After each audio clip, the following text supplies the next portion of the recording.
Please help me, like this video and subscribe. I really appreciate your help. Funeral organizers of Reddit, what are the weirdest or most unique funerals you have organized? As a funeral music planner and organist, I've worked with families on many funerals to honor special requests. One was a Wizard of Oz themed funeral, where the deceased woman had loved the original movie and requested that music from it be used. Pallbearers and friends of the family dressed in costumes of the principal characters as they entered the church, including dozens of munchkins, Toto and the Witch. There wasn't a dry eye after the eulogy when the soloist sang Over the Rainbow, but many smiles as the coffin was carried out of the church en route to the cemetery as everyone sang We Are Off to See the Wizard, the Wonderful Wizard of Oz. Ding dong, the witch is dead. That song went to #1 in the UK when Margaret Thatcher died. I've been in the funeral industry for over 10 years now, and most services I have arranged have been run of the mill. Most people seem to want similar things, but one service will always stand out to me. A family asked us to play some hardcore gangster rap for their mother/grandmother at her service and we happily obliged. I can't quite remember the name of the song, but it had heavy themes of murder, drug use and pretty foul language. Her service was then finished with a recital of the Lord's Prayer. This lady was in her late 80s. Heather, I love this. That lady must have been epic. Og original grandma. When my grandfather died, we had a request we were afraid was odd, but the funeral director told us he'd seen much stranger, so it was okay. My grandfather was big into motorcycles. He had Harleys, as long as I can remember, and even after he had his hip surgery and the doctor told him not to ride anymore, he retooled his bike into a trike, so he could still ride. So after he died, my uncle outfitted the trike with a special rig. Very secure and very safe, so that we could take him to the cemetery in his coffin on the back of the motorcycle. My uncle drove the motorcycle, while all the members of my grandfather's riding club circled him from the funeral parlor to the cemetery. It was badass and awesome, and I know my grandfather world loved it. I'm not a funeral organizer, but a control engineer. During a project I worked with a guy who did the crematorium oven systems, and he had some good stories. Story 1. A young guy died in a diving accident. His friends and family wanted him to be cremated in his diving suit.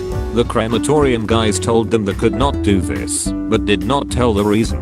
So the family decided to sneakily put his diving suit underneath his normal clothing to give their loved one a proper farewell. So, the core goes into the oven, the neoprene suit catches fire, and if you have ever seen a car tire fire you know what comes next. Picture the scene. A lovely bit of countryside with lush green fields, birds tweeting, elegant crematorium in the center, with huge black billowing clouds of smoke coming out of the chimney, to be seen and smelled all over the area.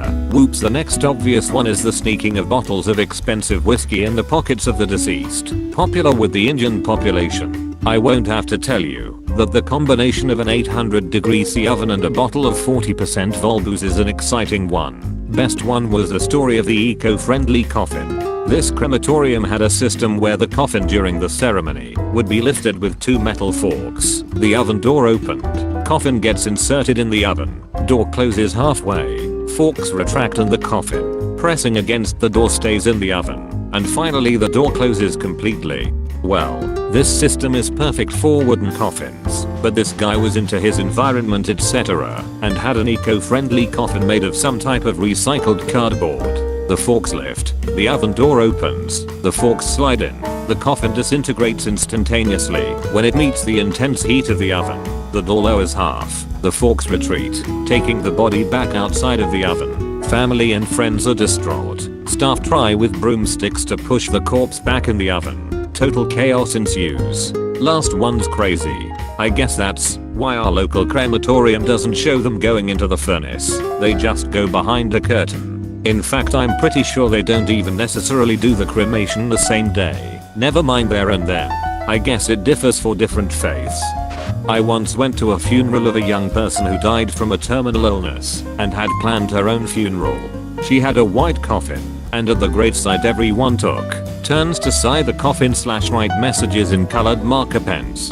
It was pretty touching. I knew a family with 6 kids, one of the eldest with CP. She passed away in her early teens. The family got a white casket, and all the siblings, plus young cousins and friends, drew pictures. It was lovely and a nice send-off.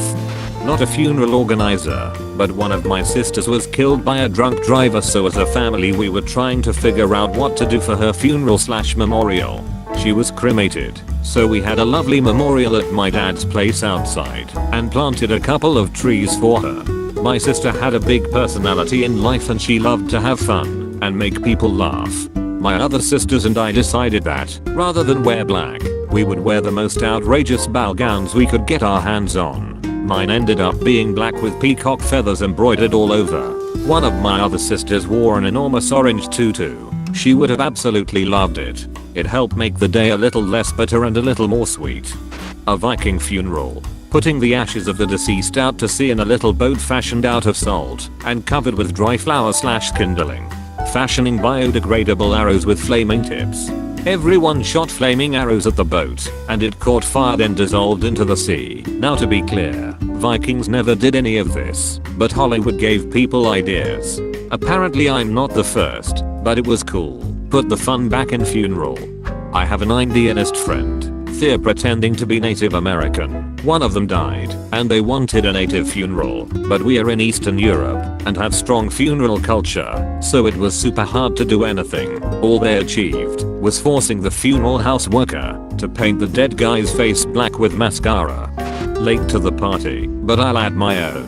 I'm not a funeral director, but a few years ago, when my grandmother died, miss you granny, my 2 sisters and 2 cousins were preparing her body for the viewing, as they were all cosmetologists. I should say that my family has a bit of a strange sense of humor, and for anyone that says this might be disrespectful, my granny would have laughed her ass off at this. So anyway, they are putting on all her makeup, and they are playfully arguing over how it should be done.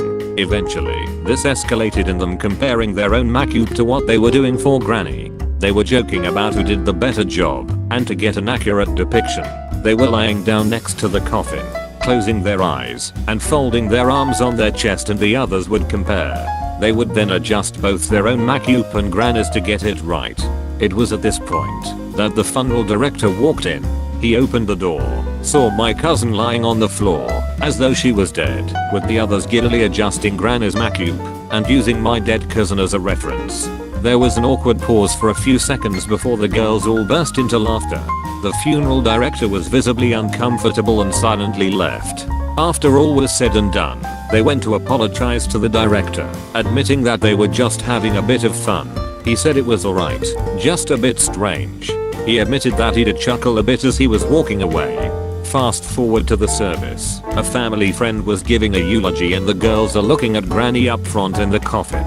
They are trying to hold back smirks to each other, and a few people are noticing. They look to the back of the room, where the funeral director is standing. He flashes them a smirk himself, then closes his eyes and pulls his hands to chest to emit a dead person in a coffin. Apparently, it took everything they had to not burst out laughing on the spot. Not a funeral director, but I've attended a funeral where there was a pop quiz on my friend's life, and if you got it right you'd get a lol, as there was also a playlist that had everyone up dancing. R.I.P. Bob. I went to a pre-funeral once. Our friend knew he was going to die, so he had his own funeral while he was alive. That was different. My aunt had a living wake. Best non-tragic one for me. Palba is so drunk they could barely stand, let alone carry the casket. They agreed to wheel out on a trolley.